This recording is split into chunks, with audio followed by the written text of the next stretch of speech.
Hi, no one. There's live football on. No one is watching live. Welcome to episode 346 of Mike West Podcast. I'm Jack, as always, joined by Casey. Hello. I don't know why I've opened the notes thing. There are none. I forgot we were doing this until a few minutes ago. Um, we'll get Arsenal out of the way incredibly quickly because it's not the main topic. We got beat 4-0. I still haven't even seen the fourth goal. Turn, turn, turn, finish. Yeah. Just to get it out of the way, I was off to a stag do after the game, and I was gonna, if it was nice and close and competitive, I was gonna stay till the end, rush like fuck, and I think it'd have been touch and go for making my train. But we were 3-0 down with 10 minutes left, so I went and made sure I got there in plenty of time. And for the 80 minutes before that, I'm not gonna sit here going, "Oh, no effort, oh no of it." No, Arsenal are a really bad matchup for us because our strength is we can physically get at teams and that can put them off. But Arsenal are brilliant at that, and also just have better players, and they're well coached, and they're really confident at the moment. And you look at their bench, and with 9 men, just the 9 men on that bench, they'd probably get a point off some teams without having the extra 2 players. It's a bad matchup for us, and on top of all of that, I don't think we played very well. It was a recipe for a disaster the whole way through. It isn't like when we played away, where we played into their hands by playing completely the wrong kind of football. We did the right things, we just didn't do them very well. Yeah, it's that sort of thing of one. Obviously, you kind of want to minimise the number of corners you give away, which we didn't really do that. It felt like they'd had about 9 by the half-hour mark. Yeah, I think frustratingly, I think there was that moment we won it back quite high up on the right hand side that led to the Ampadu chance. Which, despite being on his weaker foot and despite him scoring goals, I still maintain might be the best effort I've actually seen him have. And I think there was a part who went, no, we can get into this. There, we could add no. As it goes, no, they've just got excellent players. The fact that Bukayo Saka can get injured in the warm up and you can just bring on Madueke and just go, yeah, same thing. It's all good. Yeah. I mean, they had the majority of it. We were all right for like the first 15 minutes in each half, but we never created of note really. Their first goal, we do actually manage to clear the corner, but we can't get out. I will, seeing as that just did that, I will keep talking because for most people it makes no difference. The it comes back out. They put in another good ball, and it's a bit annoying because it's Zubimendi. It's a bit annoying that it's like one of their smaller guys that gets on the end of it. Yeah, I think when we spoke about it during the game, I think it was the frustration was probably a bit more that someone else didn't get out to them because Madueke just stayed out there, and I think he had the option to either drop it back another 5 yards and have someone else put it in. I just don't think we got the bodies out there. I think we just struggled to get reset from the clearance. Yeah. And like you say, the fact it's Zubimendi, who, is the smart. Although, admittedly, worse players would score in this game. Although I think it's been credited. Well, I think it's been credited as Madueke now, hasn't it? It has. It was a bit of a you don't ask, you don't get, and they've given him it, which fine, whatever. But yeah, the second and third goals were what really frustrated me, especially this one. Look, I don't need to say it again. I've been on the record a million times. I don't rate Caldalo as a goalkeeper. I haven't for a very long time. I do not profess in any way to be an expert on anything, especially goalkeepers. But I've just never rated him. He seems like he's perfectly fine to be backup. This is shite goalkeeping. Like I wouldn't expect a Sunday League goalkeeper to concede this. Yeah, I do think it was interesting. Match of the day, Shay Given was on, and he was saying that it was down to Calvert-Lewin being in front of him. That's very goalkeepers union. It very much strikes you as, I think in those situations, Caldalo should be shouting and Calvert-Lewin needs to be ducking out of the way. Yeah. or just clear him out the way and have some strength and dominate your box. Yeah. He did also, like, because one of they did speak about the Arsenal corners, and we might as well, since we're on the topic, just basically say, look, no one really knows how to deal with these properly, so why don't teams just leave 3 up against them instead, and just either Arsenal still have the numbers there, but there's less space to crowd the keeper, or there's less bodies to crowd the keeper, I should say, or they have to leave 3 back. Yeah, I mean, they still wouldn't leave back Gabriel or Saliba or Timber. Right, in this scenario, going off Leeds' starting lineup, who are the 3? Like, who? Brendan Aronson, and which other 2 are you leaving forward? In that team, Aronson. Because Justin is smaller, but he is also a defender, so I'd back him in that situation. Gruev, Aronson, Gruev, and I mean, it can't be Calvert-Lewin, so probably. Is it Gabby? It's probably Goodmanson. Jayden Bogle, because he's the one. He's the one that stays back when we have a corner, so I'm happy to leave him forward when we're defending. Yeah, and also, Jayden Bogle and dealing with crosses might come up shortly. It was poor, but the it's not the end of the world. But yeah, it was such a poor goal to give away. He's picked Darlow now, and Darlow's for keeper, so I wouldn't drop him based on this. The same way I wouldn't have dropped Perry based on Newcastle. But he's just, how have we got 4 senior goalkeepers and none of them are in any way trusted? And the only one that I have any trust in is the one that's never played, that's played 45 senior minutes for Leeds, I think, and it was 15 years ago. Yeah. The spectre of Alex Cairns looms large over the goalkeepers. It's a tough one. I mean, admittedly, and I assume we'll get into transfers in a little bit, but I'd never had any expectations that we were going to bring in another goalkeeper. No.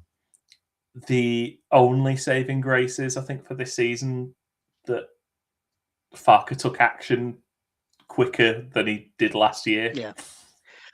Because, I mean, Darlow, if not already, he can't be far off playing as many games in the Premier League as he did last season in the Championship at this point. Because it wasn't. Well, he didn't get dropped. He didn't come in until April. Yeah, so he's probably.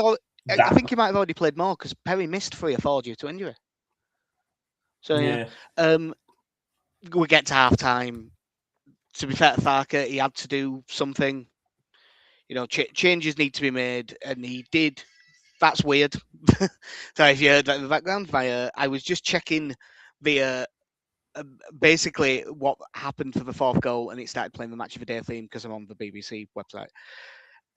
We went Longstaff for Justin and Okafor for Gruev. Went to a 4. Didn't work. I'm not gonna. It was one of the options. As we both said on the preview pod that we wanted the 2 big lads up front. Metch's injured, so he didn't have that option. It didn't work, and that's fine. The 3rd goal was pretty annoying. It was a Martinelli cross, and I obviously haven't watched the highlights back, but it's Gyökeres up against Bogle. Bogle gets into a really good starting position. He's goal side and ball side. He's in the perfect position to deal with it, and then either Gyökeres moves him out of the way, or Jayden Bogle moves out of the way. In real time from the stand, it looked like Jayden Bogle just got out of the way. I'm assuming he didn't, and that Gyökeres, a combination of good movement and being a lot stronger than him, just did for him. But it was it was a really poor bit of defending. I mean, if you're going to do that, do it in a game we've lost anyway. Yeah. I think the frustrating side with that was we'd had, like you say, the first 10, 15 minutes, I think, of the second half, we retained the ball well, I think is probably the best way to describe it. We definitely retained the ball better. Yeah. But without the best chance for us came from Stroud.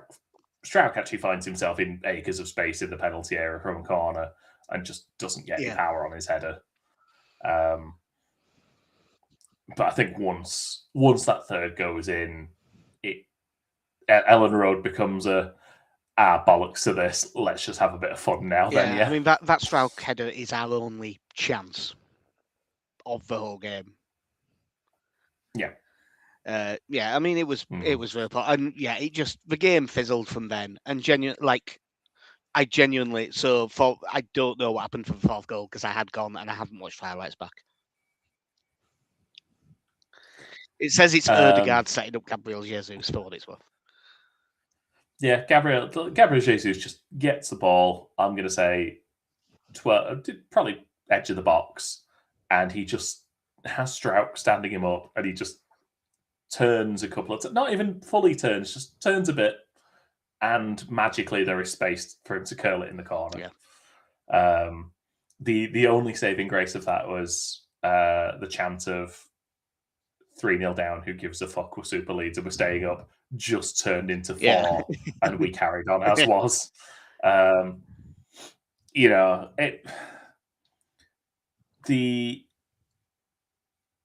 think playing Arsenal, I think my realisation was that kind of watching them this season, I found them quite boring, just because a lot of it is set pieces anyway. But I think I said to you, it's the realisation that they're just so efficient at what you do, and that's not a word I want to describe the football I'm watching. Yeah. Free flowing, graceful. These are words that I want to, aggressive, maybe.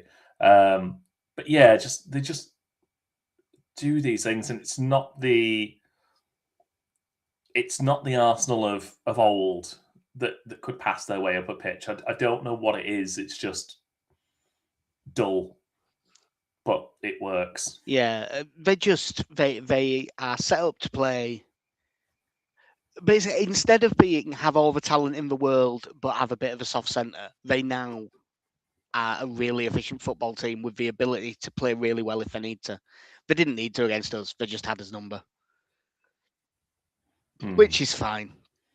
It's done. I mean, it looked like being a horrific weekend when West Ham were 2-0 up. And I was very lucky because I saw it at 2-0 up, proceeded to be out drinking, and then didn't see until full time. So I was very happy when I saw that. It was a very useful result for us. Then Forest drew with Palace. I did also. I mean, they are still technically in it. Did you see any of Burnley and Sunderland on Monday night? Oh, Burnley are bad. Oh, I know Sunderland are a good side this year, and that's where it's happened again. I know that Sunderland are a good side this year, and they haven't lost a single home game in the league. They've been really good, but Burnley are bad. Like, so if Sunderland had put 6 by them, you wouldn't have been shocked. Yeah, I mean, without wanting to jinx anything, we've not really spoken about Burnley much in the discussions of kind of where we are. It's mostly been us, West Ham, Forest, and whether kind of Palace and Spurs will end up falling into it. Mostly Palace that you're kind of looking at this point, but yeah, I mean, Burnley are like 100 on for a reason to get relegated. So yeah, before we get into Forest itself, deadline day has been and gone. And what a thrilling deadline day it was. Well, I mean, I put on our Twitter, and it wasn't a joke, it was true. I put it on at like 12:30 in the afternoon or something. Deadline day excitement levels. I just remembered it's deadline day. It was true. Because I've completely assumed nothing was going to happen.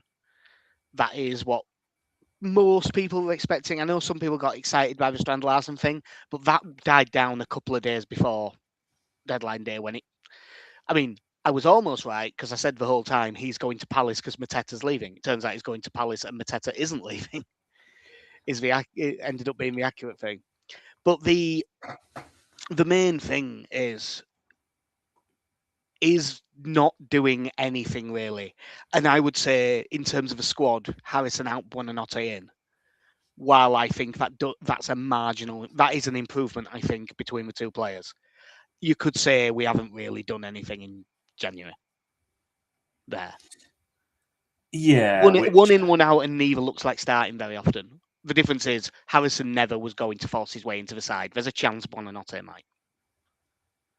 Yeah, I think one of the issues that you have with the interest in Strand Larsen is that you're saying either, as I think we mentioned last time, either we nearly signed this guy, or genuinely we do have 35 to 40 million that we have available to spend, and apparently there is no one in any of the positions who are either available or affordable. Yeah. Which I find a bit difficult to believe. Yeah. Now, I think the issue as well is that we've looked through, and especially these last couple of weeks where you're there going, if Joe Rodon gets injured, it's a problem. Yeah. If Gabby Goodmanson gets injured, it's probably an even bigger one. Yeah, and whilst I get that probably a lot of players don't particularly want to move in January to go be a backup somewhere else, the Forest clearly found a left back. Now, again, whether we were in for him, whether we had interest, whether he's even good enough at this, but I don't know. But like you look at Palace were a bit more. Palace brought in 3, 2 permanent and 1 on loan. West Ham brought in a few. Yeah, they brought in the 2 forwards, didn't they? Castellanos and the one that they got from Portugal, whose name escapes me. And that's Pablo. Yeah. And Adama Traore as well. And then Axel Disasi on deadline day, who I just forgot existed. Yeah, he was fully in the bomb. He was fully in the bomb squad, wasn't he? Yeah, and then so just looking at Forest, so they get Ortega and Luca Netz in on a permanent deal, and Lorenzo Luca from Napoli. Yeah, Lorenzo Luca as the first one. I want to make clear I'm saying this based entirely off Football Manager, really. He's a big shithouse striker. He would sort of suit us based on everything I've read. I have no idea if he's good enough. In the same way that Luca Netz, the main reason I know him is he was a wonder kid on FM a couple of years ago. He was one of them that you did see talked up in the media quite a lot as well. The thing that makes me wonder with him is, one, when I first came up, I thought £2 million, that seems like something we should be all over, just as a gut reaction. But Farke did have him at Gladbach. And it just makes me wonder, okay, either that means Farke didn't rate him, or it means Nets didn't rate Farke. Yeah. Either way, it probably wasn't going to happen. I still, as a completely uneducated person on the subject, that was the one that jumped out at me. I also think that for like £500,000, Ortega's a rate signing, because I think he's a good goalkeeper. I assume his wages will be massive, though. Yeah. Because he came in to be second choice, not third at Man City, but the second choice that they played a lot. He was their cup goalkeeper, played a decent amount of the Champions League games as well. I think typically kind of once they qualified. He even dropped Ederson for him a couple of times, didn't he? Just when Ederson wasn't in great form. Yeah. And what was it? 500,000 because he was basically out of contract in the summer. Yeah. I bet that however much money it was, will have been remaining loyalty bonus. And it'll just be right here, that covers that, off you go. Now, I knew that we weren't going to go in for a goalkeeper unless we shipped probably 2 out, really. So that I ain't worried about that one. The left back one, I really think we needed one, so that one knacks me a bit. in the way that sort of Pascal Struijk is a left centre back, but if you really needed him to, you could play him as the left wing back in an emergency. I sort of wanted the other way around. I wanted a left wing back who, in an emergency, could play as the outside centre back. Because at the minute, the backup right wing back is James Justin, and the backup left wing back is James Justin, and the backup outside centre back is Bornau or James Justin. He's plugging a lot of holes. It's, we used to have it, and I mean, it worked out fine most of the time. We used to have it when we'd be looking at the depth chart. If you looked at a depth chart of every position for Leeds, it looked like we had loads until you realised Stuart Dallas was 7 of them. And the defence is getting a little bit like that with Justin. And I think if we'd have been able to get a left-sided defender, like someone who can really play left wing back, then Justin's only really the backup on one side, and I think it balances the squad out a lot better. And if Goodmanson gets injured, I think it's basically, if just Goodmanson gets injured, we're probably okay. If Goodmanson and anyone else gets injured at the same time, trouble. Yeah. I mean, in as much as well, we've seen Bornau a handful of times, and I think Bornau is probably fine to fill in as one of your centre backs. From what I've seen, if you told me he had to play there from now until the end of the season, I wouldn't be thrilled by it.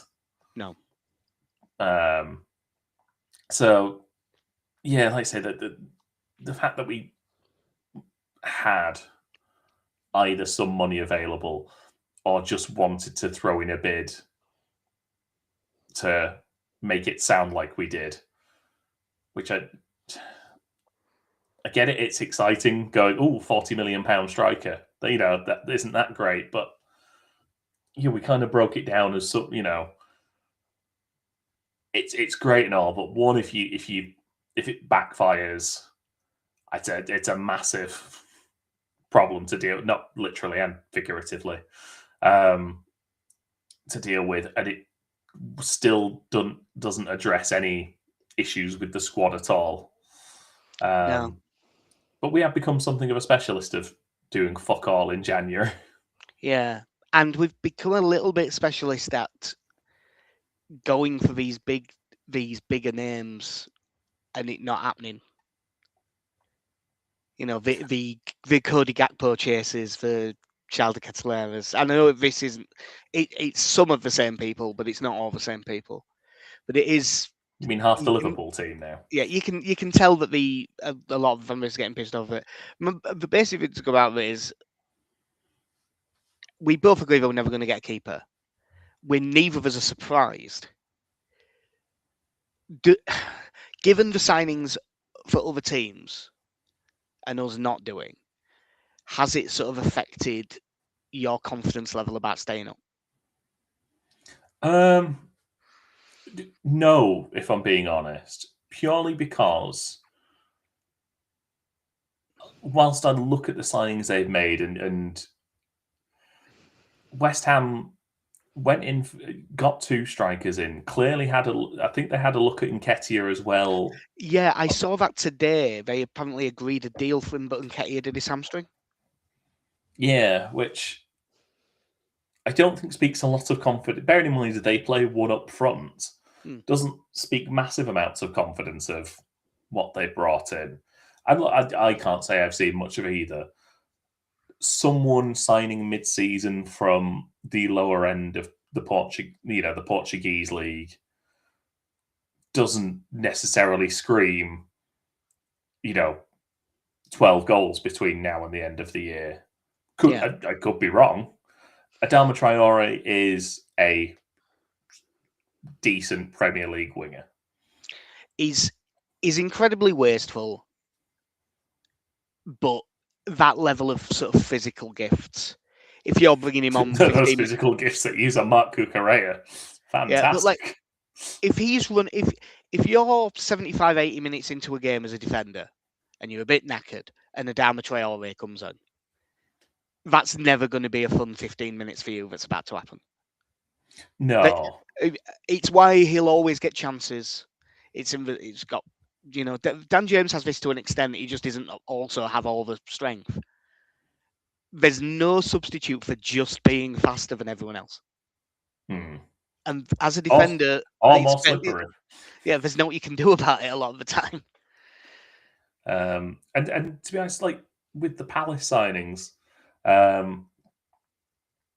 obviously Palace get Strand Larsen, that Mateta fails his medical at AC Milan, and as someone who clearly wants to leave anyway, I think they decided it makes the most sense. He gets surgery, pretty much rules him out for the rest of the season.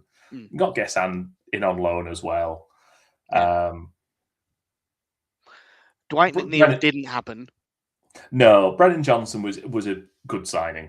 I think between the three other clubs, between Palace, Forest, and West Ham, I think he's probably the best signing. Just pure ability. It's sort of a year ago. I'd have been saying definitely he's had some real. I know that Spurs are a bit of a basket case, but he had some really poor games for them, and he hasn't started great at Palace by all accounts. But even then, like Palace are still very lightweight. You know, they are still only a couple of injuries, and children are playing. Yeah. And a January window was never going to fix that, and they're still in Europe. Yeah, they still have those extra games, and I think between that, I know Glasner's a good coach, but I think this whole run up with him having a fallout with the board and kind of announcing his intention to leave. Mateta basically making it clear he wanted to leave, Gahey going because he was going to go on a free at the end of the season. It's a big upheaval there for a club that was at the start of the season. You'd have been saying like they'd have been top half fairly comfortably. Yeah. Yeah, like you're saying about them playing kids. Like obviously, Forest went down to 10 men fairly early on in that game. It was like back end at first half, wasn't it? Palace then chased that game. They get, it's 1-1, and they're chasing a winner. They brought Costanza Suche off the bench. That's the only sub they made because everyone on the bench other than that was the subkeeper or the child. Like that's one of the situations where teams always make all the subs because they're just throwing everyone on, and they didn't have anyone to throw on.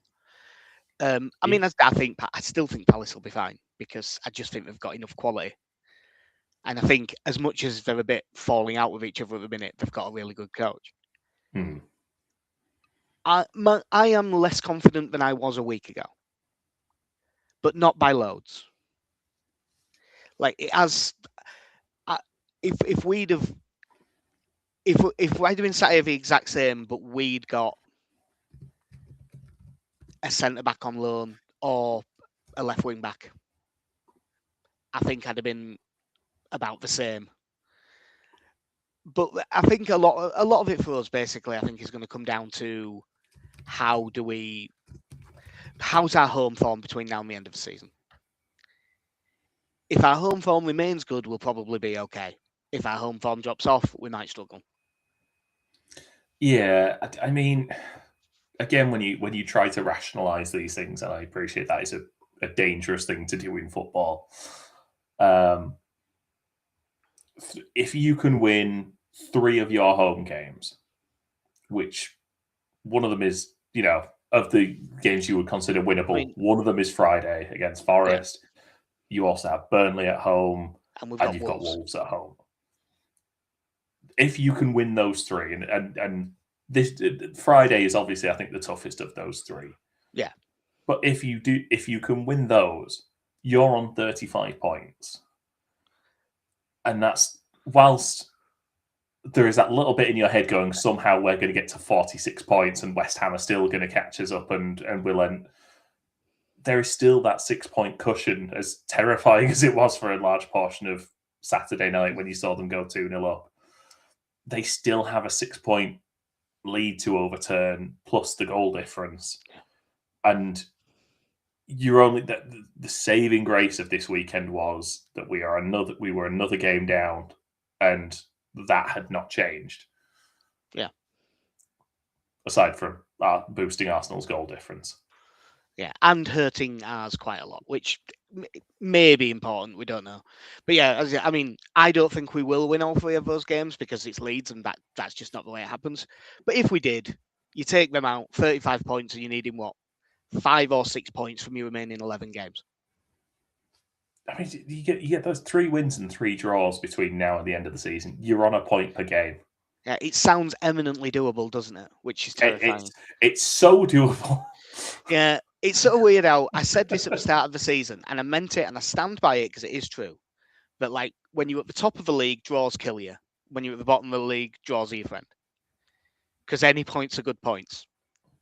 But I do keep looking at a table where Brentford in 7th have lost the same number of games as us. and thinking, oh no, maybe I'm wrong. I think the Bielsa season where we came 9th, that's why we only drew about 4 games that season, didn't we? And that's why we lost a fair few, but we'd always get a win. I think the thing I've come to realise that when you're in kind of our area of the table, it's going on these runs where you can say we've only lost 2 out of 11. Yeah, which but are we 2 out of 11 or 2 out of 12 at the minute? It's something like that. You know, because again, the referral point that that we were all given and we kind of worked to at this point is the point per game. And if you have form like that, you are normally at 1.2, 1.3 at least from that sort of form. And it just, like you say, it's survival by 1,000 knives. Yeah. But it should work. Yeah. It is being weird, is this? Because that must have just done to me what it did to you. Yeah. I don't know, man. I wasn't. Oh, okay. I'm on the other side of the screen now. Yeah, it's fine. Doesn't matter. Yeah. So we've mentioned it. Huge game Friday night. Have you seen the team news out of the press conference? I was just looking a moment ago and I've closed it. The main thing I noticed was that Stack is out. Yeah, there was a rumour that came from all the usual places, those specific accounts on Wacko, things like that, but it was out for a month. That was like last night or a bit before, and Farkas made it sound like it'll be a couple of weeks, so that'll probably be a month. Still no Metcha. Justin's okay. Be-all is back available. Dan James is making progress, but it didn't sound like he would be available. Yeah. So I suppose the key question straight away is, what do you do in midfield? Because if there's no Metcha, we're not going too big, lads. No, I'm trying to think. Because they've been playing 4-2-3-1, haven't they? Yeah. I would I guess, I don't know if they don't really trust Sells. That's why they dropped him for that John Victor. So I'm assuming Ortega's going to come straight in. Wasn't it? They dropped him. That goalkeeper got injured. So was it Angus Gunn that was in goal at the weekend? Angus Gunn came on for Sells. That was it. I believe that was another injury thing, which probably forced a hand on the transfer. But yeah, so I would assume it's Ortega in goal. I know at right back, Milenkovic and Murillo. Nico Williams got sent off, so Lucanet's straight in, probably. Yeah. Anderson with one of Sangare or Yates. Probably Sangare because he started the last one and he played well against us at their place. Gibbs White behind Igor Jesus up top. And then on the wings, 2 of Dominguez and Doy, Hudson-Odoi and Amari Hutchinson. Sorry, it's just the way you said Igor Jesus. Igor Jesus. And a bit Irish on us there. So yeah, it'll be 4-2-3-1 probably for them.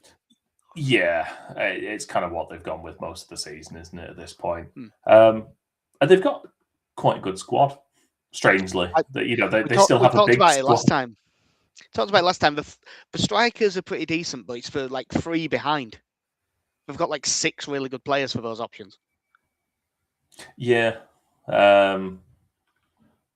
It's what happens when you build a squad by just signing everyone for several years running. Yeah. You just seem to have a lot of players knocking around all of a sudden. Yeah. Like, I don't remember the specific number, but I did read that Stefan Ortega, since they got promoted, is their 14th goalkeeper that they've had. Brilliant.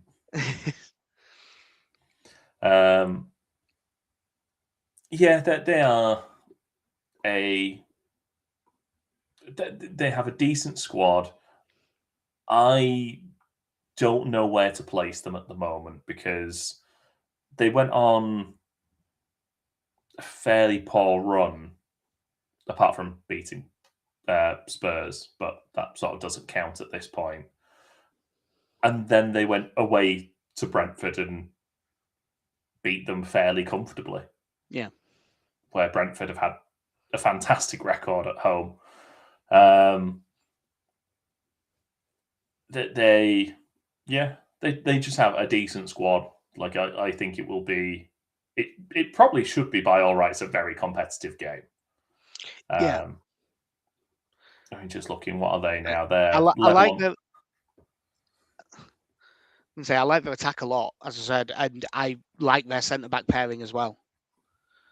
And that's a lot. I mean, if you've got good centre backs, good front four, and one of your midfielders is probably going to start for England at the World Cup, like that's the makings of a pretty good side. Yeah, I mean, like you say, just having a look through their team again now. I mean, Elliot Anderson is kind of been of the child swapping for financial reasons, not trafficking, but Yeah, I've read a lot about that in the news lately. He's one that's done very well since his move. Yeah.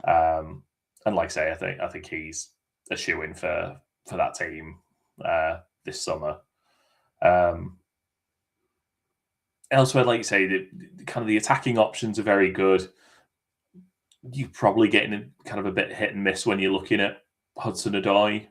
It's probably the reason why he's ended up where he is more a consistency issue than anything. Yeah. But because he's another one that, because he'd fallen so out of favour, they only paid about £2.5–3 million for him.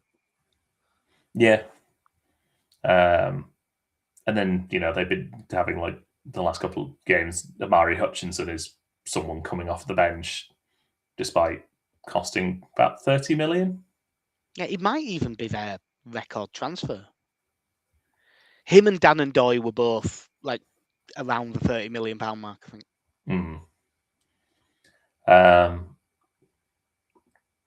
So this playing like that, it would make sense that you kind of play the back three, but your right centre back is kind of pushing up a bit further. Yeah. I wonder if we'll see kind of more of that. Yeah. From just going off the way Fark said it, I think Biol is going to come back in. So in theory, it's back to Roden doing that job and Strauch on the left, which you do lose a little bit on the ball compared to Justin doing that job, but overall, that is a better back three. And in theory, playing that way, it does free Bogle up to really go for it, which I think you were going to need. It'll definitely be Goodmanson unless something's changed injury-wise. Will it be Calvert-Lewin and Aronson again, or will it be Calvert-Lewin and someone else? I think with them, I think we might go back to the three. Right. I could see us going Aronson right and Okafor back in. So who are you picking in the middle with Ampadu in that case? Knowing full well, by the way, I just want to say that Daniel Fark will pick Ilya Gruev. I mean, there's not many options, is there? So it's pretty much got to be Ampadu, Tanaka, Gruev. Well, they're Longstaff. Yeah. I mean, if you pick a midfield three and a front three and a back five and two wing backs, that's 12 players. No, that's fine. That's a 5-3-3 that you've just picked. No, that's fine. I know it's late at night. I've had a long day. I mean, I think we've a chance if we pick that. To be honest, feels to be like honest, there's advantages.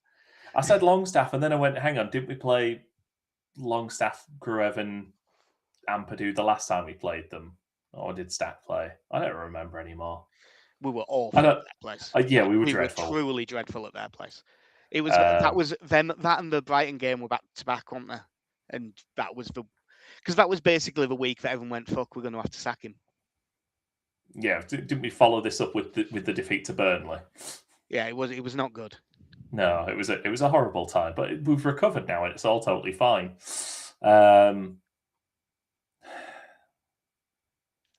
For me, especially if you're playing a 2, I don't think you can have Gruev in there.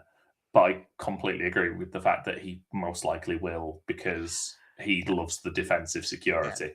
Yeah. I think the midfield will be Ampadu, Gruev, and Longstaff.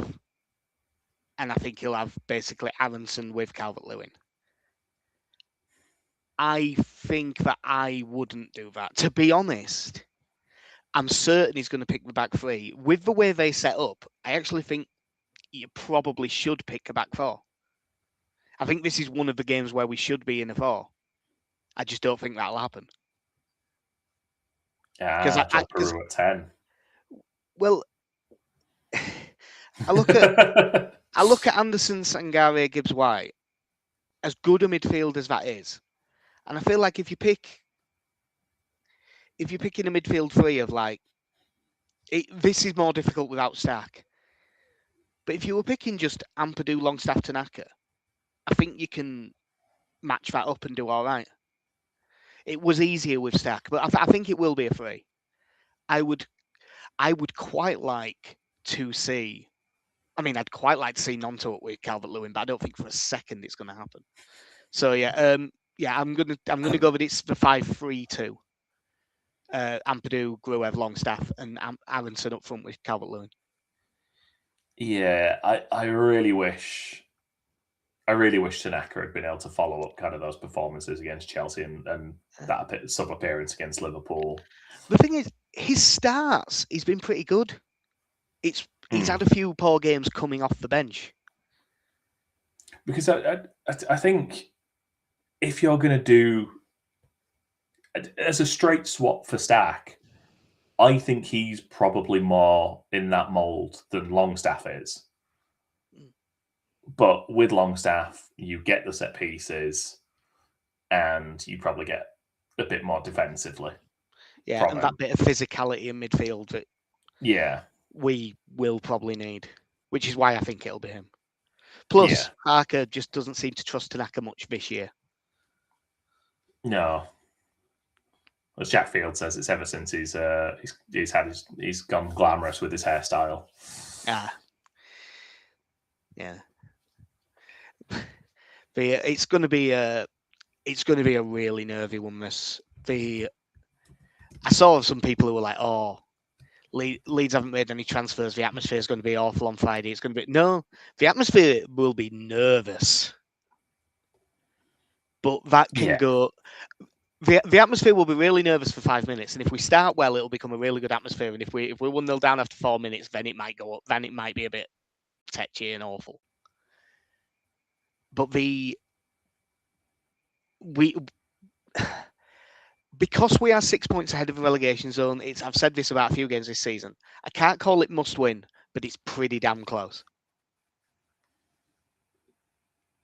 Yeah, I mean, I do look at this and I can't help but look at this game and just think, if you win this,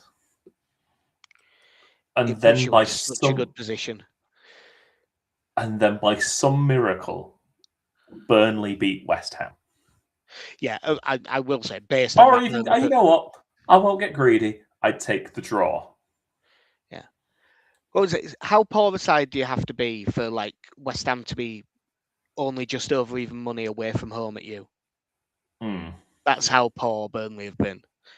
Although I will say at that price, I'll probably have some money on West Ham. But actually, Yeah,